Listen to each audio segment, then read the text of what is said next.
আপনি জীবনে কখনো দেখে থাকবেন অথবা শুনে থাকবেন যে মানুষ যখন দুধ পান করে তার মধ্যে যদি কোনো মাছি এসে পড়ে সে আর সেটা পান করে না, সেই দুধকে কোথাও ফেলে দেয় সে।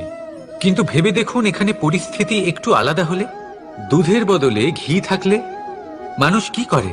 সেই ঘি ফেলে দেয় না, সেখান থেকে মাছিটাকে বের করে ফেলে দেয়। এটা দিয়ে আমরা কি শিক্ষা পেলাম? এটাই যে এখানে মাছি গুরুত্বপূর্ণ নয়, গুরুত্বপূর্ণ হলো সেই খাবার ঘি। এবারে ভাবুন, দুধ আর ঘি এই দুই উৎপন্ন হয় গরু থেকে, তাহলে বেশি মাহাত্ম্য ঘিকে কেন দেওয়া হয়?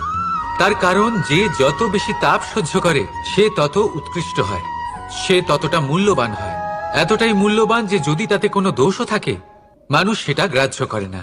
তাই মনে রাখবেন, এই পুষ্টি অপুষ্টি এ শুধুই নামমাত্র, কিন্তু পরিশ্রম করা, সংঘর্ষ করা, তাপ সহ্য করা, এটা